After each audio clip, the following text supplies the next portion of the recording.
Welcome to another video where we are looking at model answers for the Foundational Catholic Theology paper. As you can see in front of us, we have got an explain question. So explain from either Catholic Christianity and Judaism or two Christian traditions beliefs about the sanctity of life. Now, as ever with all of the explain questions, the first thing that you're going to have to think about is, well, am I going to do Catholics and the Jewish viewpoint, or am I going to do Catholics and another Christian viewpoint? As you've probably seen by quickly reading ahead, in this response, I'm going to do Catholics and Jews, so I'm just going to cross that out, just as a reminder to myself that it's that way that I'm going. So if you have a look here, Roman Catholics believe that humans were created in the image and likeness of God, a concept known as Imago Dei, which is drawn from the book of Genesis. Since humans were created in his image, all life is considered sacred and belongs to God. Again, very straightforward, very simple. This teaching is further emphasised by Catherine of Siena, who argued that humans reflect God and are the pinnacle of creation. She states man is placed above all creatures. Just as children come from their parents, humans come from God. So those two viewpoints, absolutely fine. Now, obviously, I could bring in euthanasia or abortion if I really wanted to. I could bring in quotes from kind of a variety of Catholic thinkers outside of Catherine of Siena. I could talk about St. Augustine, would probably be my primary one.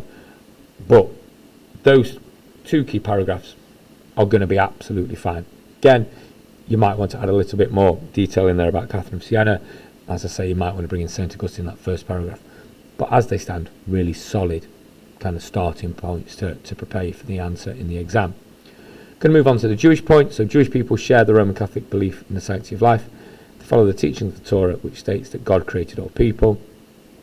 Again, here I could talk about, if I wanted to, Genesis 1, but I'm just conscious that I don't want to make it very obvious to the examiner that I'm just repeating ideas.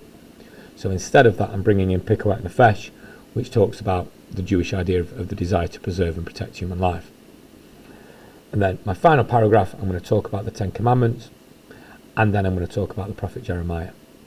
Now, it's worth thinking about, and it's worth noting that obviously you could use the Ten Commandments and you could use Jeremiah up here quite easily.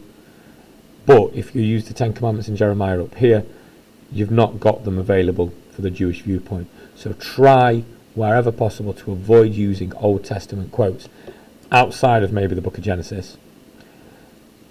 Try to avoid your Ten Commandments. Try and avoid your prophets Jeremiah and other Old Testament quotes. Don't use them in the Catholic paragraphs. Save them for the Jewish viewpoint if you're going to give a Jewish viewpoint. Obviously, if I wasn't doing the Jewish viewpoint and I was doing two Christian viewpoints, I could then use those quotes wherever I felt I could use them and I could get credit for them. So again, it's about that strategic decision of which religions am I going to use, and then which quotes am I going to use where. Because the last thing you want to do is have used the Ten Commandments up here, Jeremiah up here, and then you get to the Jewish viewpoint and you've got nothing whatsoever to say as a source of wisdom.